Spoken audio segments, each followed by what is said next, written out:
ಓಂ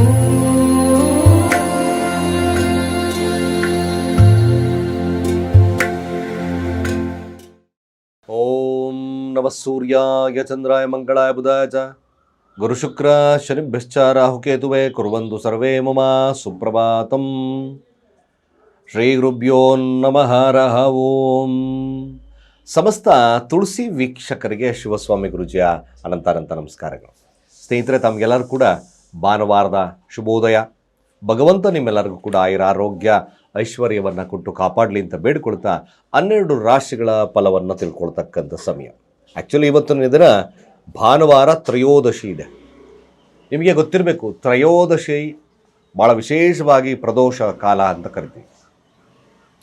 ತ್ರಯೋದಶಿ ದಿನಗಳಂದು ಶಿವನ ಆರಾಧನೆ ಬಹಳ ಪ್ರಾಮುಖ್ಯತೆ, ನಾನಾ ಕಷ್ಟಗಳ ದೂರ ಅಂತ ಶಾಸ್ತ್ರ ಹೇಳುತ್ತೆ, ಶಿವಪುರಾಣ.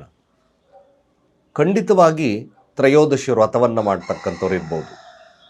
ತ್ರಯೋದಶಿ ದಿನಗಳಂದು ಯಾವಾಗ ಶಿವನ ಆರಾಧನೆಯನ್ನು ಮಾಡ್ತೇವೋ ಆವಾಗ ಕೂಡ ಗಜಚರ್ಮಾಂಬರ ಆಗಿರ್ತಕ್ಕಂಥ ಶಿವನ ಅನುಗ್ರಹ ನಮ್ಮ ಮೇಲೆ ಆಗ್ತದೆ. ಯಾವತ್ತು ಶಿವ ಆರಾಧನೆ ಮಾಡ್ತೀವೋ, ಯಾವಾಗ ಶಿವನನ್ನು ಆರಾಧನೆ ಮಾಡ್ತೀವೋ ತ್ರಯೋದಶಿಗಳಂದು ನಿಜವಾಗ್ಲೂ ಹೇಳ್ತಾ ಇದ್ದೇನೆ, ಪಿತೃದೋಷ ಅಂತ ನಾನಾ ದೋಷಗಳು ನಿವಾರಣೆ ಶತಸಿದ್ಧ. ಇದನ್ನು ಬರೆದಿಟ್ಕೊಂಬಿಡಿ. ಯಾವಾಗಲೋ ಹೋಗಿ ಎಲ್ಲೋ ಹೋಗಿ ನಾವು ಪಿತೃದೋಷ ನಿವಾರಣೆ ಮಾಡ್ಕೊಂಬಂದ್ವಿ ಗುರುಗಳೇ, ಪ್ರದೋಷ ಎಲ್ಲ ಪಿಂಡ ಪ್ರದಾನ ಮಾಡಿ ಬಂದ್ವಿ ಗುರುಗಳೇ ಅನ್ನೋದಕ್ಕಿಂತ ಖಂಡಿತ ನಿಮ್ಮ ಜನ್ಮ ಜಾತಕದಲ್ಲಿ ಪಿತೃದೋಷ ಒಂದು ಸರಿ ನಿವಾರಣೆ ಮಾಡಿದ್ರೆ ಖಂಡಿತ ಹೋಗಲ್ಲ. ಈಗಲೇ ಹೇಳ್ತಾ ಇದ್ದೇನೆ, ಜನ್ಮಾಂತರ 9ರ ಸ್ಥಾನ ಡೌನ್ ಅಂತ ಅರ್ಥ ಪಿತೃದೋಷ. ಜನ್ಮಾಂತರದ ಪಾಪಗಳು ಕಾಡ್ತಕ್ಕಂಥದ್ದು ಪಿತೃದೋಷದ ಒಂದು ಸಮಸ್ಯೆ. ಡೌನ್ 9ರ ಸ್ಥಾನ ಅಂದರೆ ಭಾಗ್ಯ ಕೊರತೆ. ಭಾಗ್ಯ ಕೊರತೆ ಅಂದ್ರೇನು? ಸರಿಯಾದಂಥ ಅವಕಾಶಗಳು ಸಿಗದಲೇ ಇರತಕ್ಕಂಥದ್ದೇ ಪಿತೃದೋಷದ ತತ್ವ. ಯಾರು ಪ್ರದೋಷ ವ್ರತವನ್ನು, ತಿಂಗಳಿಗೆ 2 ಬರುತ್ತೆ, ಕೃಷ್ಣ ಪಕ್ಷ ಹಾಗೆ ಶುಕ್ಲ ಪಕ್ಷ ಅಂತ, ಪ್ರದೋಷದ ವ್ರತವನ್ನು ಆಚರಣೆ ಮಾಡ್ತಾರೋ ಖಂಡಿತವಾಗಿ ಪಿತೃದೋಷ ಮುಕ್ತಿ ಆಗುತ್ತೆ. ಅದು ಅನುಭವಕ್ಕೆ ಬಂದಿರತಕ್ಕಂಥ ಮನುಜನಿಗೆ ಅದರ ಏನು ಅಂತ ವಿಚಾರಗಳು ಗೊತ್ತಾಗುತ್ತೆ.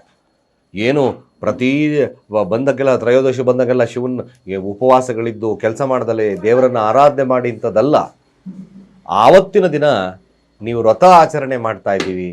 ಸಂಧ್ಯಾ ಸಮಯ ಪ್ರದೋಷ ಕಾಲ, ಪ್ರತಿದಿನ 6:15, 6:15, 6:20 ಹೀಗೆಲ್ಲ ಸ್ಟಾರ್ಟ್ ಆಗುತ್ತದೆ ಪ್ರದೋಷ ಕಾಲ. 8:15ವರೆಗೂ ಪ್ರದೋಷದಲ್ಲಿ ಶಿವನಿಗೆ ಅಭಿಷೇಕ ಹಾಗೆ ಪೂಜಾ ಪುನಸ್ಕಾರಗಳು ಮಾಡ್ತಕ್ಕಂಥವ್ರಿಗೆ ಖಂಡಿತ ಶಿವನ ಅನುಗ್ರಹ, ಪಿತೃದೋಷಗಳು ನಿವಾರಣೆ ಆಗುತ್ತೆ. ಸರ್ವ ಪಿತೃಗಳಿಗೆ ಕಾರಕನಾಗಿರ್ತಕ್ಕಂಥವನು ಯಾರು? ಶಿವ. ಸಪ್ತ ಋಷಿಗಳಿಗೆ ಜ್ಞಾನವನ್ನು ಕೊಟ್ಟಿರ್ತಕ್ಕಂಥದ್ದು ಶಿವ. ನಿಜವಾಗ್ಲೂ ಭೇದ ಭಾವವಿಲ್ಲದೆ, ಜಾತಿ ಧರ್ಮವಿಲ್ಲದೆ ಆರಾಧನೆಯನ್ನು ಮಾಡ್ತಕ್ಕಂಥದ್ದು ಶಿವನ ತತ್ವವಲ್ಲವ. ಯಾವುದೇ ಜಾತಿಗಳಿಲ್ಲ. ಬೆಳಗ್ಗೆ ಅಲಂಕಾರ ಪ್ರಿಯನಲ್ಲ ಶಿವ, ಅಭಿಷೇಕ ಪ್ರಿಯ. ಕೇವಲ ಒಂದು ಬಿಲ್ವ ಪತ್ರೆಯನ್ನು ಇಟ್ಟು ಭಗವಂತನನ್ನು ಆರಾಧನೆ ಶುದ್ಧ ಮನಸ್ಸಿನಿಂದ ಮಾಡಿದ್ರೆ ಖಂಡಿತ ಮನಸ್ಥಿತಿ ನೋಡಿ ಅವಾಗ ಎಷ್ಟು ಶುಭ್ರವಾಗಿರುತ್ತೆ ಅಂತ. ಎಂಥ ಕಡಿತೀನಿ ಅಂತ ಬಂದಕ್ಕಂಥ ವ್ಯಕ್ತಿಗಳನ್ನು ಶಿವನ ಆರಾಧನೆಗವನ್ನು ತಗೊಂಡೋಗಿ ಕೂಡಿಸ್ಬಿಟ್ರೆ ಭಾಳ ಪ್ರಶಾಂತವಾಗಿಬಿಡ್ತಾನೆ. ಇದು ಶಿವ ತತ್ವದ ಆಧಾರ. ಹಾಗಾಗಿ ಯಾಕೆಂದರೆ ಲೋಕಕ್ಕೆಲ್ಲ ಇರ್ತಕ್ಕಂಥವನು ಶಿವ. ಹಾಗಾಗಿ ಆ ಶಿವನನ್ನು ಪ್ರದೋಷ ಕಾಲದಲ್ಲಿ ಆಚರಣೆಯನ್ನು ಮಾಡಿದ್ರೆ ಇನ್ನಷ್ಟು ಶುಭದಾಯಕವಾಗ್ತದೆ. ಆದಷ್ಟು ಕೂಡ ನಾನಾ ದೋಷಗಳಿಂದ ಮುಕ್ತರಾಗ್ತೀವಿ. ಖಂಡಿತ ಮಾಡಿ. ಇವೆಲ್ಲ ಸನಾತನ ಧರ್ಮಕ್ಕೆ ಭಾಳ ವಿಶೇಷವಾಗಿ ಬೇಕಾಗಿರ್ತಕ್ಕಂಥ ವಿಚಾರಗಳು. ಒಬ್ಬ ಮನುಜನಾಗಿ ಪರಿವರ್ತನೆ ಆಗಬೇಕು, ಸದಾಚಾರದಲ್ಲಿ ಬದುಕಬೇಕು, ಯಾವಾಗಲೂ ಶಿಷ್ಟಾಚಾರಿಗಳಾಗಿ ಬದುಕಬೇಕು ಅಂದರೆ ಶಿವನ ಆರಾಧನೆ ಖಂಡಿತ ಭಾಳ ವಿಶೇಷತೆಯನ್ನು ಕೊಡುತ್ತೆ. ನೋಡಿ, ವಿಭೂತಿ ಅಂತ ಕರಿತೀವಿ. ವಿಭೂತಿ ಧಾರಣೆನೂ ಕೂಡ ಅಷ್ಟೇ. ಸಕಲ ದೋಷಗಳನ್ನು, ತ್ರಿಮೂರ್ತಿಗಳ ತತ್ವ ಇರ್ತಕ್ಕಂಥದ್ದು ವಿಭೂತಿ. ಯಾರ ಹಣೆಯ ಮೇಲೆ ವಿಭೂತಿ ಇರುತ್ತೋ ದೀರ್ಘಾಯುಷು, ಯಮನೆಯ ದೂರ ಹೋಗ್ತಕ್ಕಂಥದ್ದು ಇರುತ್ತೆ. ಹಣೆ ಬರವನ್ನು ಬದಲಾಯಿಸ್ತಕ್ಕಂಥದ್ದು ವಿಭೂತಿಯ ತತ್ವ. ಬ್ರಹ್ಮ ವಿಷ್ಣು ಮಹೇಶ್ವರರ ತತ್ವನೇ ಈ ಒಂದು ವಿಭೂತಿಯ ತತ್ವವಾಗಿರೋದ್ರಿಂದ ವಿಭೂತಿ ಧಾರಣ ಅಂತ ಕರಿತೀವಿ. ವಿಭೂತಿಯನ್ನು ಧರಿಸ್ತಕ್ಕಂಥದ್ದೆಲ್ಲ ಸ್ಮಶಾನವಾಸಿ ಆಗಿರ್ತಕ್ಕಂಥ ಶಿವನ ಆರಾಧನೆಯಿಂದ ನಾನಾ ದೋಷಗಳು ನಿವಾರಣೆ ಆಗೋದು ಸತ್ಯವಾಗ್ತದೆ. ಖಂಡಿತ ಫಾಲೋಅಪ್ ಮಾಡಿ, ಭಾಳ ವಿಶೇಷವಾಗ್ತದೆ. ಇವೆಲ್ಲ ಜೀವನಕ್ಕೆ ಅಳವಡಿಕೆ ಮಾಡಿಕೊಂಡು ಬೇಕಾಗಿರ್ತಕ್ಕಂಥ ಸತ್ಯ. ನೋಡೋಣ ಹೀಗಾಗಿ ದ್ವಾದಶ ರಾಶಿಗಳ ಫಲಗಳು ಹೇಗಿರುತ್ತೆ, ಯಾವ ಒಂದು ಕಾಲದಲ್ಲಿ ಅಭಿವೃದ್ಧಿ ಬರ್ತದೆ, ಯಾರಿಗೆ ಶುಭಗಳಿರ್ತಕ್ಕಂಥದ್ದು ಇರ್ತದೆ. ನೋಡ್ಕೊಂಬರೋಣ. ಮೊದಲು ಪಂಚಾಂಗ ಶ್ರವಣವನ್ನು ಮಾಡೋಣ. ಭಾನುವಾರ ಈ ದಿನ ತ್ರಯೋದಶಿ ತಿಥಿ, ಕೃಷ್ಣಪಕ್ಷ, ವೃದ್ಧಿ ಯೋಗ ಇರ್ತಕ್ಕಂಥದ್ದು, ಗರಜ ಹಾಗೆ ವಾಣಿಜ್ಯಕರಣ ಇರ್ತಕ್ಕಂಥ ಸಮಯ. ಚಂದ್ರ ರೋಹಿಣಿ ನಕ್ಷತ್ರದಲ್ಲಿ 8 ಗಂಟೆ 28 ನಿಮಿಷವರೆಗೂ ಸಂಚಾರವಿದ್ದು, ತದನಂತರ ಮೃಗಶಿರ ನಕ್ಷತ್ರದಲ್ಲಿ ಸಂಚಾರವನ್ನು ಮಾಡುತ್ತೆ. ಚಂದ್ರ ಇರತಕ್ಕಂಥದ್ದು ವೃಷಭ ರಾಶಿ. ಇವತ್ತಿನ ಕಾಲಮಾನವನ್ನು ನೋಡೋದಾದರೆ ರಾಹುಕಾಲ ಸಂಜೆ 5 ಗಂಟೆ 34 ನಿಮಿಷದಿಂದ 7 ಗಂಟೆ 15 ನಿಮಿಷದವರೆಗೆ. ಯವಗಂಡ ಕಾಲ ಮಧ್ಯಾಹ್ನ 12 ಗಂಟೆ 33 ನಿಮಿಷದಿಂದ 2 ಗಂಟೆ 13 ನಿಮಿಷದವರೆಗೂ. ಗುಳಿಕ ಕಾಲ ಮಧ್ಯಾಹ್ನ 3 ಗಂಟೆ 54 ನಿಮಿಷದಿಂದ ಸಂಜೆ 5 ಗಂಟೆ 34 ನಿಮಿಷದವರೆಗೂ. ಹಾಗೆ ಇವತ್ತಿನ ದುಷ್ಟ ಮುಹೂರ್ತ ಸಹಿತವಾಗಿ ವೀಕ್ಷಣೆಯನ್ನು ಮಾಡೋದಾದರೆ ಇದು ಕೂಡ ಸಂಜೆ 5 ಗಂಟೆ 31 ನಿಮಿಷದಿಂದ 6 ಗಂಟೆ 26 ನಿಮಿಷದವರೆಗೂ. ಕಂಟಕ ಮೃತ್ಯುದೋಷ ಅಂತ ನೋಡಿದ್ವಿ. ಇದು ಸಹಿತವಾಗಿ ಬೆಳಗ್ಗೆ 10 ಗಂಟೆ 8 ನಿಮಿಷದಿಂದ 11 ಗಂಟೆ 3 ನಿಮಿಷ ಉತ್ತಮ ಸಮಯವಲ್ಲ. ದ್ವಾದಶ ರಾಶಿಗಳ ಫಲ ಹೇಗಿರುತ್ತೆ ಈ ದಿನ ನೋಡೋಣ. ಮೊದಲು ಮೇಷರಾಶಿಯವರ ಫಲ. ಮೇಷರಾಶಿಯವರಿಗೆ ಹಣಕಾಸು ವಹಿವಾಟುಗಳು ಈ ದಿನ ಎಕ್ಸ್ಪೆಷಲಿ ತನ್ನದೇ ಆಗಿರತಕ್ಕಂಥ ನಕ್ಷತ್ರದಲ್ಲಿ ಸಂಚಾರವನ್ನು ಮಾಡುತ್ತೆ. ಕುಜ ಧನಸ್ಥಾನದಲ್ಲಿದ್ದಾನೆ.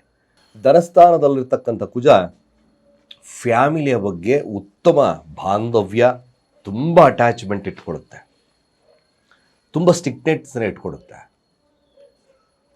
ಹಾಗಾಗಿ ಫ್ಯಾಮಿಲಿಯ ಬಗ್ಗೆ ತುಂಬ ಅತಿ ಒಲವು ಏನು ಮಾಡುತ್ತೆ, ಸ್ವಲ್ಪ ಮಟ್ಟಿಗೆ ಫ್ಯಾಮಿಲಿ ಡಿಸ್ಟರ್ಬೆನ್ಸನ್ನು ಕೊಡುತ್ತೆ. ಯಾಕೆ?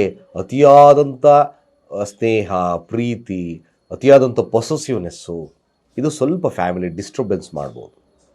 ಇನ್ನು ಹಣಕಾಸು ವಹಿವಾಟುಗಳು, ವ್ಯಾಪಾರ ಅದು ಸ್ವಲ್ಪ ಉತ್ಕೃಷ್ಟವಾಗಿರುತ್ತೆ ಈ ದಿನ ಮೇಷರಾಶಿಯಲ್ಲಿರ್ತಕ್ಕಂಥವ್ರಿಗೆ. ಸ್ವಲ್ಪ ಮಾತು ಗಡಸಾಗಬಹುದು. ಒಂದು ವಿಚಾರ ತಿಳ್ಕೋಬೇಕು, ನಷ್ಟಾಧಿಪತಿಯಲ್ಲಿರ್ತಕ್ಕಂಥ ಶನಿಯ ದೃಷ್ಟಿ ಕುಜನ ಮೇಲಿದೆ. ನೀವು ಏಕೈಕವಾಗಿ ಮೇಷರಾಶಿಯವರು ಮುಖ್ಯವಾಗಿ ಶಿವನ ಅಷ್ಟೋತ್ತರಗಳನ್ನು ಜಪವನ್ನು ಮಾಡಿ. ಸಾಧ್ಯವಾದರೆ ಮುಖ್ಯವಾಗಿರ್ತಕ್ಕಂಥದ್ದು ಈ ಅಂಗವಿಕಲರಿಗೆ ನಿಮ್ಮ ಕೈಲಾದ ಸಹಾಯ ಮಾಡಬೇಕು. ಮೇಷರಾಶಿಯಲ್ಲಿರ್ತಕ್ಕಂಥವ್ರು ಇದನ್ನು ಮಾಡಿ. ಇಲ್ಲಾಂದರೆ ಸ್ವಲ್ಪ ಮಟ್ಟಿಗೆ ನಷ್ಟ ಆಗ್ತದೆ. ಬಂದಿರತಕ್ಕಂಥ ಲಾಭ ಎಲ್ಲ ಕೂಡ ಸ್ವಲ್ಪ ನಷ್ಟವಾಗ್ತಕ್ಕಂಥದ್ದಿರುತ್ತೆ. ಮೇಷರಾಶಿಯಲ್ಲಿರ್ತಕ್ಕಂಥವ್ರು ಶಿವನ ಆರಾಧನೆ ಭಾಳಷ್ಟು ಶುಭವನ್ನು ಕೊಡುತ್ತೆ. ಅಷ್ಟೋತ್ತರಗಳು, ಶಿವನ ಅಷ್ಟೋತ್ತರಗಳು ಕೂಡ ಶುಭವಾಗ್ತದೆ. ಆರೋಗ್ಯ ವಿಚಾರ, ಹಣಕಾಸು ವಿಚಾರ ಎಲ್ಲವುಗಳನ್ನ ಅಭಿವೃದ್ಧಿಯನ್ನು ಮಾಡ್ತಕ್ಕಂಥದ್ದು ಏಕೈಕ ಶಿವನ ಆರಾಧನೆ ಅಂತ ನೋಡಿದ್ವಿ. ಮೇಷರಾಶಿಯವರಿಗೆ ಇದೊಂದು ವಿಚಾರದಲ್ಲಿ ಸ್ವಲ್ಪ ಜಾಗರೂಕತೆ. ಸಾಂಸಾರಿಕ ಜೀವನ ಅದನ್ನು ಹೊರತುಪಡಿಸಿದ್ರೆ ಈ ದಿನ ಬ್ಯೂಟಿಫುಲ್ ಡೇ. ಲಕ್ಷ್ಮಿ ಯೋಗ ಇದೆ, ಖಂಡಿತವಾಗಿ ಶುಭವಿದೆ. ಹಣಕಾಸು ವಹಿವಾಟುಗಳು ಚೆನ್ನಾಗಿ ನಡೀತದೆ, ಒಳ್ಳೆಯದಾಗುತ್ತೆ ಕೂಡ. ವೃಷಭ ರಾಶಿ. ವೃಷಭ ರಾಶಿಯವ್ರಿಗೆ ಲಗ್ನದಲ್ಲೇ ಚಂದ್ರ ಕುಜನಿದ್ದಾನೆ. ಬಟ್ ಒನ್ ಥಿಂಗ್, ಬರೀ ವಾದ ವಿವಾದಗಳಲ್ಲೇ ಜೀವನ ಕಳೆದು ಬಿಡ್ತೀರ. ಬಟ್ ಡಿಬೇಟ್ ಮಾಡ್ತದೆ ವೃಷಭ ರಾಶಿ. ಡಿಬೇಟಿಂಗ್ ನೇಚರ್ ಜಾಸ್ತಿ ಆಗಿಬಿಡುತ್ತೆ. ಉತ್ತಮವಿದೆ, ಫಲವಿದೆ, ಏನು ಲಕ್ಷ್ಮೀ ಯೋಗವಿದೆ. ಆದರೂ ಸಹಿತವಾಗಿ ಬರೀ ಡಿಬೇಟಿಂಗ್, ನಾನು ಮಾಡಿದ್ದೇ ಸರಿ, ನಂದೇ ವಾದ, ನಾನು ಎಲ್ಲರಂತಲ್ಲ, ಇದೇ ನಿಮ್ಮನ್ನು ಈ ದಿನ ಸ್ವಲ್ಪ ಸಮಸ್ಯೆಗೆ ಸಿಲುಗಾಕಿಸ್ಕೊಳ್ಳುತ್ತೆ. ಬರೀ ವಾದ ವಿವಾದಗಳಲ್ಲಿ ತೊಡ್ಕೊಳ್ತಕ್ಕಂಥದ್ದಿರ್ತದೆ. ಇದರಿಂದ ವ್ಯಾಪಾರದಲ್ಲಿ ಸಮಸ್ಯೆಗಳಾಗಬಹುದು, ದಾಂಪತ್ಯದಲ್ಲಿ ಸಮಸ್ಯೆಗಳಾಗಬಹುದು, ಜೊತೆಗೆ ಹಣಕಾಸಿನಲ್ಲೂ ಸಮಸ್ಯೆಗಳು ಬರ್ತಕ್ಕಂಥದ್ದೇ ತೋರಿಸುತ್ತೆ. ಆದಷ್ಟು ಅತಿಯಾಗಿರ್ತಕ್ಕಂಥದ್ದನ್ನು ತಪ್ಪಿಸಿ. ಸಮಾಧಾನದ ವರ್ತನೆ, ಬರೀ ಅರ್ಜೆಂಟಾಗೆ ಇಲ್ಲ ಆಗ್ಬಿಡ್ಬೇಕು, ಈ ಕೆಲಸ ಈಗಲೇ ಆಗ್ಬಿಡಬೇಕು, ಅದನ್ನು ತಪ್ಪಿಸಿ. Just wait some time. ಸಣ್ಣ ಒಂದು ಅವಕಾಶಗಳನ್ನು ಕೊಟ್ಟು ಮುಂದೆ ಸಾಗಿ. ವೃಷಭ ರಾಶಿ ಖಂಡಿತವಾಗಿ ಹೇಳ್ತಾ ಇದ್ದೇನೆ, ಬ್ಯೂಟಿಫುಲ್ ಆಗುತ್ತೆ. ಜೊತೆಗೆ ಈ ಅಣ್ಣ ತಮ್ಮಂದರ ವಿಚಾರಗಳು, ಸಹೋದರರ ವಿಚಾರಗಳು, ಸಹೋದರಿಯರ ವಿಚಾರಗಳು, ಈ ಒಂದು ವಿಚಾರಗಳಲ್ಲಿ ಏನೇ ಮಾತುಕತೆಗಳು, ಜಮೀನು ಮಾತುಕತೆಗಳು, ಮತ್ತೊಂದು ಏನೋ ಬಂತು ಅಂತಕ್ಕಂಥ ವಿಚಾರದಲ್ಲಿ ಸಮಾಧಾನದ ಕೂಲಂಕುಷ ನಿರ್ಧಾರಗಳು ಭಾಳ ವಿಶೇಷತೆಯನ್ನು ಕೊಡುತ್ತೆ. ಇಲ್ಲಾಂದರೆ ಖಂಡಿತ ಸಮಸ್ಯೆಗೆ ಅನುಭವಿಸ್ತೀರ, ಇದು ಸತ್ಯ. ಆದಷ್ಟು ಗುರುವಿನ ಆರಾಧನೆಯನ್ನು ಮಾಡ್ಕೊಳ್ಳಿ, ಒಳ್ಳೆಯದಾಗುತ್ತೆ. ದಾಂಪತ್ಯದಲ್ಲಷ್ಟೇ ಸುಮ್ಮನೆ ನಾನು ಏನೋ ಮಾಡಿದೆ, ನಂದೇ ಸರಿ ಅಂತಕ್ಕಂಥ ವಾದಗಳನ್ನು ಬಿಡಿ. ಸಮಾಧಾನದ ವರ್ತನೆ ಒಂದೇ ಇದನ್ನ ಪರಿಹಾರ ಅಂತ ನೋಡೋದು, ಅದನ್ನು ಬೆಳೆಸ್ಕೊಳ್ಳಿ. ಮಿಥುನ ರಾಶಿಗೆ ಹೋಗೋಣ. ಸೊ ಮಿಥುನ ರಾಶಿದು ಅಷ್ಟೇ, ಹಣಕಾಸು ವಹಿವಾಟುಗಳಲ್ಲಿ ಹಿನ್ನಡೆ ಆಗುತ್ತೆ. ಕುಟುಂಬ ವ್ಯಾಜ್ಯಗಳು ಅಂತ ಕರೆದ್ವಿ. ಮನಸ್ಥಿತಿನೂ ಅಷ್ಟೇ, ವಿಕೋಪಕ್ಕೆ ಹೋಗುತ್ತೆ. ಬಾಯಿಗೆ ಬಂದಿದ್ದು ಮಾತಾಡ್ಬಿಡ್ತೀರಾ ಮಿಥುನ ರಾಶಿಯವರು. ಆಮೇಲೆ ಯೋಚನೆ ಮಾಡ್ತೀರಾ, ಅಯ್ಯೋ ನಾನು ಮಾಡಿದ ತಪ್ಪಾಯಿತು ಅಂತ. ಇದು ನಿಮ್ಮ ಒಂದು ವೀಕ್ನೆಸ್ ಆಗುತ್ತೆ. ಆಮೇಲಿಂದ ಫ್ಯಾಮಿಲಿಯಿಂದಲೇ ದೂರ, ಅಂದರೆ ಮನೆಯಿಂದ ದೂರ, ಬೇಡ, ಯಾರ ಸಹವಾಸನೂ ಬೇಡ ಅನಿಸ್ಬಿಡುತ್ತೆ. But this is the bad effect ಕೂಡ. ಲಾಭದಲ್ಲಿ ಕೊರತೆ ಆಗಬಹುದು, ಕೆಲಸದಲ್ಲಿ ಅಡೆತಡೆಗಳು ಬರಬಹುದು, ಖರ್ಚುಗಳು ಜಾಸ್ತಿ ಆಗ್ಬೋದು. ಮಿಥುನ ರಾಶಿ ಇದನ್ನು ನೋಡ್ಕೋಬೇಕು. ಸೊ ಮಿಥುನ ರಾಶಿಯವ್ರಿಗೆ ಭಾಳ ಮುಖ್ಯವಾಗಿರ್ತಕ್ಕಂಥದ್ದು ಓಂ ಲಕ್ಷ್ಮೀ ನರಸಿಂಹೋ ತವ ದಾಸೋಹಂ ಈ ಮಂತ್ರವನ್ನು ಪಠಣೆಯನ್ನು ಮಾಡಿ. ಶಿವನಿಗೆ ಕ್ಷೀರಾಭಿಷೇಕ, ಹಾಗೆ ಸಾಧ್ಯವಾದರೆ ಕೆಂಪು ಕಲ್ಸಕ್ಕರೆ ಮಿಶ್ರಿತವಾಗಿರ್ತಕ್ಕಂಥ ಒಂದು ಅಭಿಷೇಕವನ್ನು ಮಾಡಿ. ಕೆಂಪು ಕಲ್ಸಕ್ಕರೆ ಮಿಶ್ರಿತ ಹಾಲಿನೊಂದಿಗೆ. ಇದು ಸ್ವಲ್ಪ ಮಟ್ಟಿಗೆ ಸಮಾಧಾನ, ಅವಘಡಗಳು ತಪ್ಪಿಸ್ತಕ್ಕಂಥ ಕೆಲಸವನ್ನು ಮಾಡುತ್ತೆ. ಖಂಡಿತ ಒಳ್ಳೆಯದಾಗುತ್ತೆ. ಇನ್ನು ವ್ಯಾಪಾರ, ಹಣಕಾಸು ವಹಿವಾಟುಗಳು, ಮತ್ತೊಂದು ಯಾವುದೇ ವಿಚಾರದಲ್ಲೂ ಬರ್ತಕ್ಕಂಥ ಸಮಸ್ಯೆಗಳು ಸ್ವಲ್ಪ ಶುಭವಾಗ್ತದೆ. ಮಾಡಿ ನೋಡಿ ಇದನ್ನು. ಹಾಗೆ ಕಟಕ ರಾಶಿಯವರ ಫಲಾಫಲ ಹೇಗೆ? ಸೊ ಕಟಕ ರಾಶಿಯವರ ಫಲವನ್ನು ನೋಡಿದಾಗ ಖಂಡಿತ ಅದ್ಭುತವಾಗಿರ್ತಕ್ಕಂಥ ಫಲ ಲಭ್ಯತೆ ಆಗುತ್ತೆ. ಲಾಭದ ವಾತಾವರಣ ಇರುತ್ತೆ. ಕೆಲಸದಲ್ಲೂ ಕೂಡ ಮೇಲುಗೈ ಸಾಧಿಸ್ತೀರಾ. ರಾಜಕೀಯ ವಿಚಾರದಲ್ಲೂ ಕೂಡ ಶುಭತ್ವ ಇದೆ. ವ್ಯಾಪಾರ ವಹಿವಾಟುಗಳು ಕೂಡ ಸ್ವಲ್ಪ ತಕ್ಕ ಮಟ್ಟಿಗೆ ಲಾಭವನ್ನು ತರ್ತಕ್ಕಂಥದ್ದು ಜಾಸ್ತಿ ತೋರಿಸುತ್ತೆ. ಅತಿ ಆಸೆ ಬೇಡ, ಒಂದು ನಾರ್ಮಲ್ ಆಗಿ ಹೋಗಿ. ಖಂಡಿತ ಕಟಕ ರಾಶಿಯವರಿಗೆ ಲಾಭ ಲಭ್ಯವಿದೆ. ಸಾಧ್ಯವಾದರೆ ಸ್ವಲ್ಪ ಮಟ್ಟಿಗೆ ಸೂರ್ಯನಿಗೆ ಅಭಿಮುಖವಾಗಿ ನಿಂತು ಈ ದಿನ ಸೂರ್ಯನಿಗೆ ಅರ್ಘ್ಯವನ್ನು ಪ್ರದಾನವಾಗಿ ಕೊಡಿ. ಸಾಸಿವೆ ಕಾಳಿನ ಸಮೇತ. ಓಂ ಗೃಣೀಯಾದಿತ್ಯಾಯ ಸೂರ್ಯಾಯ ಓಂ, ಈ ರೀತಿ ಖಂಡಿತ ಒಂದು ಅರ್ಘ್ಯವನ್ನು 3 ಬಾರಿ ಕೊಡ್ತಕ್ಕಂಥ ಕೆಲಸ ಮಾಡಿ. ವಿಳಂಬವಾಗಿರ್ತಕ್ಕಂಥ ಕೆಲಸ ಕಾರ್ಯಗಳು ಶುಭವನ್ನು ಕೊಡುತ್ತೆ. ನಷ್ಟಗಳು ದೂರ ಆಗ್ತದೆ, ಸಮಸ್ಯೆಗಳು ದೂರ ಆಗ್ತಕ್ಕಂಥದ್ದು ಕಟಕ ರಾಶಿಯವರಿಗೆ ಲಭ್ಯತೆ ಇದೆ. ಶುಭವಾಗುತ್ತೆ ಕೂಡ. ಹಾಗೆ ಸಿಂಹರಾಶಿಯ ಫಲ ಹೇಗಿರುತ್ತೆ? ಸೊ ಸಿಂಹರಾಶಿಯ ಫಲಕ್ಕೆ ನೋಡಿದಾಗ ನೋಡಿ, ಸಿಂಹರಾಶಿಯವರಿಗೆ ಖಂಡಿತವಾಗಿ ಅಧಿಕಾರದ ಲಾಭ, ರಾಜಕೀಯವಾಗಿರ್ತಕ್ಕಂಥ ಲಾಭ, ನಥಿಂಗ್ ಟು ವರಿ, ಭಾಳ ಶುಭವಿದೆ. ಲಾಭವೂ ಇದೆ, ಅಧಿಕಾರದ ಮನೋಭಾವ ಇರುತ್ತೆ. ಇದ್ದಕ್ಕಿದ್ದಾಗೆ ಧನಾಗಮ ಬರ್ತಕ್ಕಂಥದ್ದೇ ತೋರಿಸುತ್ತೆ. ಭೂಮಿಯಿಂದ, ತಾಯಿ ಕಡೆಯಿಂದ ಅಥವಾ ಕೆಲಸದಿಂದ, ಯಾವುದಾದ್ರೂ ಒಂದು ಕಡೆಯಿಂದಲೂ ಕೂಡ ಲಾಭ ಲಭ್ಯ. ರಾಜಯೋಗದ ಕಾಲ ಕೂಡ ಆಗ್ತಕ್ಕಂಥದ್ದು ಇರುತ್ತೆ. ಚಂದ್ರ ಉಚ್ಚಸ್ಥಾನ, ಕುಜ ಸಹಿತವಾಗಿ ದಶಮದಲ್ಲಿದ್ದಾನೆ. ಯೋಗಾಧಿಪತಿ ಕೂಡ ಸಿಂಹರಾಶಿಯವರಿಗೆ ದ ಬ್ಯೂಟಿಫುಲ್ ಮೋಸ್ಟ್ ಡೇ. ಖಂಡಿತ ತುಂಬ ಚೆನ್ನಾಗಿದೆ, ಎಂಜಾಯ್ ಮಾಡಿ, ಒಳ್ಳೆಯದಾಗುತ್ತೆ. ಕನ್ಯಾ ರಾಶಿಯವರ ಫಲಾಫಲ ಹೇಗೆ? ಸೊ ಕನ್ಯಾ ರಾಶಿಯವರಿಗೆ ಪ್ರಯಾಣದಿಂದ ಲಾಭವಾಗ್ತದೆ. ಖಂಡಿತವಾಗಿ ಲಾಭವಿದೆ. ಇದ್ದಕ್ಕಿದ್ದಾಗೆ ಧನಾಗಮ ಬರುತ್ತೆ. ಅದೃಷ್ಟ ಬರ್ತಕ್ಕಂಥ ದಿನ ಕೂಡ ಕನ್ಯಾ ರಾಶಿಯವರಿಗೆ ಲಭ್ಯತೆ ಇದೆ. ಹಾಗೆ ಕನ್ಯಾ ರಾಶಿಯವರಿಗೆ ವಾದ ವಿವಾದಗಳಲ್ಲಿ ಗೆಲುವು ಸಾಧ್ಯತೆ. ಸಣ್ಣ ಪ್ರಯಾಣಗಳು ಒದಗಿ ಬರ್ತದೆ. ಆ ಪ್ರಯಾಣದಿಂದಲೂ ಕೂಡ ಲಾಭ ಬರ್ತದೆ. ಸಾಧ್ಯವಾದರೂ ಕೂಡ ಇನ್ನೊಂದು ಮುಂದೆ ಬರೆದು ನೋಡಿದಾಗ ಕನ್ಯಾ ರಾಶಿಯಲ್ಲಿ ವಿದೇಶ ಪ್ರಯಾಣಗಳು ಮಾಡಬೇಕು, ನಾನು ಈ ವೀಸಾ ಟ್ರೈ ಮಾಡಿದ್ದೆ, ಪಾಸ್ಪೋರ್ಟ್ ಟ್ರೈ ಮಾಡಿದ್ದೆ, ಅಫ್ಕೋರ್ಸ್ ಈ ದಿನ ಶುಭವಾಗ್ತದೆ. ಅದರ ಒಂದು ಪರ್ಮಿಷನ್ ಸಿಗ್ತಕ್ಕಂಥದ್ದು ಇರ್ತದೆ. ತಾವು ದೂರ ಪ್ರಯಾಣಗಳು ಕೂಡ ಶುಭವಾಗ್ತಕ್ಕಂಥದ್ದು ನಿಜ. ಮ್ಯಾಕ್ಸಿಮಮ್ ಗುಡ್ ಡೇ ಕೂಡ. ಹಣಕಾಸು ವಹಿವಾಟುಗಳು ಯಾವುದೇ ಆಗಲಿ ಚೆನ್ನಾಗಿ ನಡೀತಕ್ಕಂಥ ಒಂದು ದಿನವಾಗಿ ಪರಿಣಾಮವನ್ನು ಬೀರುತ್ತೆ. ಒಳ್ಳೆಯದಾಗುತ್ತೆ ಕೂಡ. ಹಾಗೆ ತುಲಾರಾಶಿಯವರ ಈ ದಿನದ ಫಲಾಫಲ ಹೇಗಿರುತ್ತೆ? ಸ್ವಲ್ಪ ವಿಭಿನ್ನವಾಗಿರುತ್ತೆ. ತುಲಾರಾಶಿಯವರು ಕೆಲಸದಲ್ಲಿ ಒತ್ತಡ ಸಿಗ್ಬೋದು, ಸಂಗಾತಿಯೊಟ್ಟಿಗೆ ವ್ಯಾಜ್ಯಗಳಾಗ್ಬೋದು, ಹಣಕಾಸು ವಹಿವಾಟುಗಳು ಸ್ವಲ್ಪ ಸಮಸ್ಯೆಗಳನ್ನು ಕೊಡಬಹುದು, ಕೆಲಸದಲ್ಲಿ ಕಿರಿಕಿರಿ ಆಗ್ತಕ್ಕಂಥ ಸಂದರ್ಭ ತೋರಿಸುತ್ತೆ. ತುಲಾರಾಶಿಯವರು ಸ್ವಲ್ಪ ಜಾಗರೂಕತೆ, ಶತ್ರು ಭಯನೂ ಕೂಡ ಇರತಕ್ಕಂಥದ್ದು ತೋರಿಸುತ್ತೆ. ಸಂಗಾತಿಯ ಶತ್ರುವಾಗಿ ಪರಿಣಾಮವನ್ನು ಬೀರ್ಬೋದು ತುಲಾರಾಶಿಯವರಿಗೆ. ಸಾಧ್ಯವಾದಷ್ಟು ಹನುಮಾನ್ ಚಾಲೀಸ ಪಠನೆ, ಹಾಗೆ ಕೆಂಪು ಕಲ್ಸಕ್ಕರೆ ದಾನ ಕೊಡ್ತಕ್ಕಂಥದ್ದು ಅತಿ ಅವಶ್ಯಕ. ಖಂಡಿತ ಇದನ್ನು ಮಾಡಿ.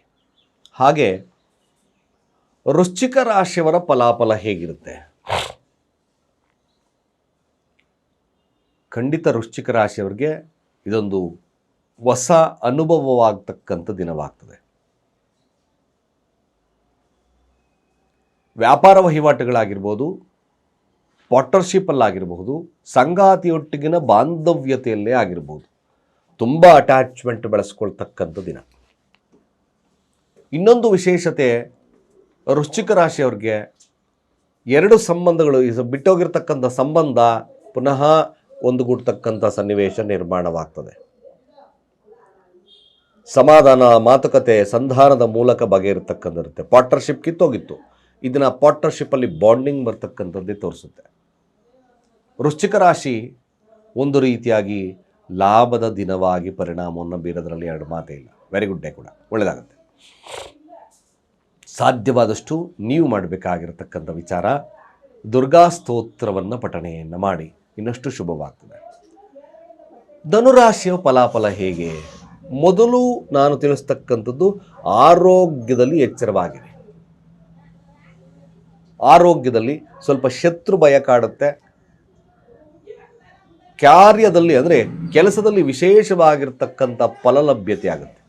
ಸಾಧ್ಯವಾದಷ್ಟು ಧನುರಾಶಿಯಲ್ಲಿರ್ತಕ್ಕಂಥವರು ಯಾವುದೇ ಕಾರಣಕ್ಕೂ ಕೂಡ ಕೆಲಸ ಕಾರ್ಯದಲ್ಲಾಗಿರ್ಬೋದು, ಅಥವಾ ನೆರೆಹೊರೆ ಆಗಿರ್ಬೋದು, ಅಥವಾ ನಿಮಗೆ ಸಂಬಂಧಪಟ್ಟಿರ್ತಕ್ಕಂಥ ಬಂಧುಗಳಲ್ಲಾಗಿರ್ಬೋದು, ಯಾವುದೇ ಕಾರಣಕ್ಕೂ ಕೂಡ ಮನಸ್ತಾಪಗಳನ್ನು ಮಾಡ್ಕೋಬೇಡಿ. ಇದು ಭಾಳ ಮುಖ್ಯವಾಗಿ ನೋಡಿ. ನಿಮ್ಮ ಕೆಲಸದ ಸ್ಥಳದಲ್ಲೂ ಅಷ್ಟೇ ಅನ್ನೆಸಸರಿ ಆಗಿರ್ತಕ್ಕಂಥ ವಿಚಾರಗಳಿಗೆ ತಲೆನೇ ಹಾಕಬೇಡಿ. ಆರೋಗ್ಯದಲ್ಲಿ ಸ್ವಲ್ಪ ವ್ಯತ್ಯಾಸಗಳು ಬರ್ತಕ್ಕಂಥದ್ದೇ ಇರುತ್ತೆ. ಧನುರಾಶಿಯಲ್ಲಿರ್ತಕ್ಕಂಥವ್ರು ತ್ರಯಂಬಕ ಮಂತ್ರವನ್ನು ಪಠಣೆಯನ್ನು ಮಾಡಿ, ಸ್ವಲ್ಪ ಶುಭದಾಯಕವಾಗ್ತದೆ. ಹಣಕಾಸು ವಹಿವಾಟುಗಳಲ್ಲಿ ಸ್ವಲ್ಪ ಹಿನ್ನಡೆ ಇರತಕ್ಕಂಥ ದಿನವಾಗ್ತದೆ. ಸೊ ಮಕರ ರಾಶಿಯವರ ಫಲಾಫಲ ಹೇಗೆ? ಅದ್ಭುತವಾಗಿರ್ತಕ್ಕಂಥ ಲಾಭ. ಕ್ರಿಯೇಟಿವ್ ಹಾಗೆ ರಾಜಕೀಯವಾಗಿರ್ತಕ್ಕಂಥ ವಿಚಾರಗಳಲ್ಲಿ, ಸ್ಪೋರ್ಟ್ಸ್ ವಿಚಾರಗಳಲ್ಲಿ ಅದ್ಭುತವಾಗಿರ್ತಕ್ಕಂಥ ಲಾಭ ಸಿಗುತ್ತೆ. ಹಾಗೆ ತುಂಬ ಕ್ರಿಯೇಟಿವ್ ಆಗಿರ್ತಕ್ಕಂಥ ನಾಲೆಡ್ಜು, ಸ್ಪೋರ್ಟಿವ್ನೆಸ್ಸು ತುಂಬ ಜಾಸ್ತಿ ಇರುತ್ತೆ. ಒಟ್ಟಾರೆಯಾಗಿ ನೋಡಿದಾಗ ಮಕರ ರಾಶಿಯವ್ರಿಗೆ ಒಂದು ಎನರ್ಜಿ ಡೇ. ಪ್ರೀತಿ ಪಾತ್ರೊಟ್ಟಿಗೆ ಉತ್ತಮ ಬಾಂಧವ್ಯ ಇರ್ತಕ್ಕಂಥ ದಿನವಾಗ್ತದೆ. ಮಕರ ರಾಶಿಯವ್ರಿಗೆ ದ ಬ್ಯೂಟಿಫುಲ್ ಡೇ ಕೂಡ ಇದೆ, ಶುಭವಾಗುತ್ತೆ ಕೂಡ. ಅದೇ ರೀತಿಯಾಗಿ ಕುಂಭರಾಶಿಯ ಫಲಾಫಲ ಹೇಗಿರುತ್ತೆ? ಸೊ ಕುಂಭರಾಶಿಯವ್ರಿಗೂ ಕೂಡ most probably most of thing ಕುಂಭರಾಶಿಯವ್ರಿಗೆ ಬರ್ತಕ್ಕಂಥ ವಿಚಾರ ಏನು? ತನ್ನ ಕಾರ್ಯಕ್ಷೇತ್ರದಲ್ಲಿ ಸ್ವಲ್ಪ ಇನ್ನಷ್ಟು ಎಕ್ಸ್ಟೆಂಡ್ ಮಾಡ್ಕೋಬೇಕು ಅಂತಕ್ಕಂಥದ್ದು ಬರ್ತದೆ. ಮುಖ್ಯವಾಗಿ ಭೂಮಿಯ ವಿಚಾರದಲ್ಲಿ ಸ್ವಲ್ಪ ಲಾಭ ಮಾಡ್ಕೋಬೇಕು, ಅಥವಾ ಯಾವುದಾದ್ರೂ ಒಂದು ಸಮಸ್ಯೆಯನ್ನು, ಇನ್ನೊಂದು ಆಫೀಸು ಸಂಸ್ಥೆ ನಿರ್ಮಾಣ ಮಾಡ್ಕೋಬೇಕು ಅಂತಕ್ಕಂಥ ವಿಚಾರಗಳು ತಲೆಯಲ್ಲಿ ಬರುತ್ತೆ. ಬೆಳಗ್ಗೆ ಸಾಲದ ವಿಚಾರವಾಗಿ ಸ್ವಲ್ಪ ಆಲೋಚನೆಗಳು, ಏನಾದರೂ ನಾನು ಬೇರೆ ಸವಲತ್ತುಗಳನ್ನು ಪಡಿಬೋದಾ ಅಂತಕ್ಕಂಥ ವಿಚಾರಗಳೆಲ್ಲ ಬರ್ತಕ್ಕಂಥದ್ದು ಜಾಸ್ತಿ ತೋರಿಸುತ್ತೆ. ಕುಂಭರಾಶಿಯವ್ರಿಗೆ ಖಂಡಿತ ಒಂದು ರೀತಿಯಾಗಿ ಪಾಸಿಟಿವ್ ತುಂಬ ಜಾಸ್ತಿ ಇರ್ತಕ್ಕಂಥದ್ದು. ಅದರ ಮೇಲೆ ರಿಸರ್ಚು, ಮತ್ತೊಂದು ಏನಾದರೂ ನಾನು ಮಾಡಬೇಕು, ನನ್ನ ಅಟ್ಲೀಸ್ಟ್ ಒಂದು ಪೊಟೆನ್ಷಿಯಾಲಿಟಿ ತಗೋಬೇಕು, ಅಧಿಕಾರದಲ್ಲಿ ನಾನು ಕೂತ್ಕೋಬೇಕು ಅಂತಕ್ಕಂಥ ಮನೋಭಾವತೆ ಬಂದೇ ಬರುತ್ತೆ. ಅದು ಪ್ರಯತ್ನ ಅಂತಕ್ಕಂಥದ್ದು ನಾವು ನೋಡ್ತೀವಿ. ದಿನ ಮ್ಯಾಕ್ಸಿಮಮ್ ಕೂಡ ಆಗುತ್ತೆ, ಮಾಡಿ ಅದನ್ನು ಮ್ಯಾಕ್ಸಿಮಮ್ ಗುಡ್ ಆಗುತ್ತೆ. ಮೀನರಾಶಿಯ ಫಲಾಫಲ ಹೇಗೆ? ಸೊ ಮೀನರಾಶಿಯವ್ರಿಗೂ ಕೂಡ ಈ ದಿನದ ಒಂದು ವಿಚಾರವನ್ನು ತಗೊಂಡಾಗ ಸ್ವಲ್ಪ ಪ್ರಯಾಣಗಳು, ಪ್ಲೇಸ್ ಚೇಂಜಸ್, ಸಣ್ಣ ಪ್ರಯಾಣಗಳು ಬರ್ತಕ್ಕಂಥದ್ದು ತೋರಿಸುತ್ತೆ. ಅದು ಪ್ರೀತಿ ಪಾತ್ರರೊಟ್ಟಿಗೆ ಇರ್ತಕ್ಕಂಥದ್ದು. ಈ ಸೇಲ್ಸ್ ಎಕ್ಸಿಕ್ಯೂಟಿವ್ಸ್ಗೆ ಸ್ವಲ್ಪ ಶುಭದಾಯಕವಾಗಿರ್ತಕ್ಕಂಥ ದಿನವಾಗ್ತದೆ. ಯಾರು ಈ ಒಂದು ಮೀನರಾಶಿಯಲ್ಲಿದ್ದೀರೋ ಖಂಡಿತ ವಾದ ವಿವಾದಗಳಲ್ಲಿ ಜಯವನ್ನು ಸಾಧಿಸ್ತೀರ. ಹಾಗೆ ಸಹೋದರರ ನಡುವೆ ಏನಾದರೂ ಭಿನ್ನಾಭಿಪ್ರಾಯವಿತ್ತು, ನೀವೇ ಒಂದು ಮಾತುಕತೆ ಮೂಲಕ ಅದನ್ನು ಸಂಧಾನಿಸಿ ಅವರೊಟ್ಟಿಗೆ ಪ್ರೀತಿ ಬಾಂಧವ್ಯವನ್ನು ಅಂಟ್ಕೊಳ್ತಕ್ಕಂಥ ದಿನ ಕೂಡ ಆಗುತ್ತೆ. ಲಾಭದ ದಿನವಾಗಿ ಪರಿಣಾಮವನ್ನು ಬರುತ್ತೆ. ಮ್ಯಾಕ್ಸಿಮಮ್ ಏನಾದರೂ ನೀವು ಯಾವುದಾದ್ರೂ ಒಂದು ಸೈಟೋ ಅಥವಾ ಜಮೀನೋ ಮಾರಾಟಕ್ಕಿದೆ ಎಂದಾಗ, ಮಾರಾಟ ಮಾಡ್ತಾ ಇದ್ದೀನಿ, ಹಣದ ಇನ್ನು ಸ್ವಲ್ಪ ನಿಧಾನ ಇತ್ತು, ಇದನ್ನು ಭಾಳ ಶುಭವಾಗ್ತಕ್ಕಂಥ ದಿನವಾಗಿ ಪರಿಣಾಮವನ್ನು ಬೀರುತ್ತೆ. ಇಷ್ಟು ಈ ದಿನದ 12 ರಾಶಿಗಳ ಈ ದಿನದ ಫಲಾಫಲ. ಸ್ನೇಹಿತರೆ, ಮುಖ್ಯವಾಗಿರ್ತಕ್ಕಂಥ ವಿಚಾರ ಪ್ರತಿ ಎಪಿಸೋಡಲ್ಲೂ ಹೇಳ್ತಾ ಇರ್ತಾರೆ. ಏನು ಮುಖ್ಯವಾಗಿರ್ತಕ್ಕಂಥ ವಿಚಾರ? ನಿಮಗೆ ಭಾಳಷ್ಟು ಜನ ಇದೆಲ್ಲರಿಗೂ ಅನುಭವ ಇರುತ್ತೆ. ಉಗುರುಗಳು ಯಾವಾಗ ಕಟ್ ಮಾಡ್ಕೋಬೇಕು, ಇದು ಭಾಳ ಮುಖ್ಯವಾಗಿ ನೋಡ್ಕೊಳ್ಳಿ. ಅನ್ನೆಸಸರಿ ಬೇರೆ ದಿನಗಳಂದು, ಬೇರೆ ವಾರಗಳಂದು ಮಾಡಿದಾಗ ಸ್ವಲ್ಪ ಸಮಸ್ಯೆದಾಯಕವಾಗುತ್ತೆ. ಫೈನಾನ್ಷಿಯಲ್ ಕ್ರೈಟೀರಿಯಾ ಬರ್ಬೋದು, ಆರೋಗ್ಯದಲ್ಲಿ ವ್ಯತ್ಯಾಸ ಬರ್ಬೋದು, ದರಿದ್ರ ಬರ್ಬೋದು. ಕೇವಲ ನಿಮಗೆ ಬುಧವಾರ ಹಾಗೆ ಶುಕ್ರವಾರಗಳಂದು ಮಾತ್ರ ನಿಮ್ಮ ನೈಲನ್ನು ಕಟ್ ಮಾಡ್ಕೊಳ್ಳಿ, ಬುಧವಾರ ಅಥವಾ ಶುಕ್ರವಾರ. ಇನ್ನು ಬೇರೆ ಯಾವುದೇ ದಿನದಲ್ಲೂ ಕಟ್ ಮಾಡಿಕೊಂಡ್ರೆ ಅಷ್ಟು ಉತ್ತಮವಾಗಿರೋದಿಲ್ಲ. ಎಕ್ಸ್ಪೆಷಲಿ ಮಾಡರೇಟ್ಲಿ ಸೋಮವಾರ ಕೂಡ ಮಾಡ್ಕೋಬಹುದು. ಇನ್ನು ಗುರುವಾರ ಬೇಡ, ಶನಿವಾರಗಳೊಂದು ಬೇಡ, ಭಾನುವಾರಗಳೊಂದು ಬೇಡ, ಮಂಗಳವಾರ ಅಂತೂ ಖಂಡಿತ ಬೇಡ. ಇದೆಲ್ಲ ಖಂಡಿತವಾಗಿ ಸಮಸ್ಯೆದಾಯಕವಾಗ್ತದೆ. ಡೆಫಿನೆಟಾಗಿ ನೀವು ಏನಾದರೂ ನೈಲ್ ಕಟ್ ಮಾಡೋದು ಬುಧವಾರ ಹಾಗೆ ಶುಕ್ರವಾರಗಳದ್ದು ಮಾತ್ರ ಸಾಧ್ಯ. ಅನೇಕ ವಿಚಾರಗಳು ಅದರಲ್ಲಿ ಅಡಗಿದೆ. ಆ ಮುಂದಿನ ದಿನಮಾನಗಳು ಯಾಕೆ ಬುಧವಾರ ಮತ್ತು ಶುಕ್ರವಾರನೇ ಕಟ್ ಮಾಡ್ಕೋಬೇಕು ಉಗುರನ್ನು ತಿಳಿಸ್ಕೊಡ್ತೇನೆ. ಖಂಡಿತ ಯಾರಾದರೂ ತಪ್ಪು ಮಾಡ್ತಿದ್ರೆ ಇದನ್ನು ನಿಲ್ಲಿಸಿ, ಇದನ್ನು ಫಾಲೋ ಅಪ್ ಮಾಡಿ ಅಂತ ಹೇಳ್ತಾ, ಸರ್ವೇ ಜನ ಸುಖಿನೋ ಭವಂತು.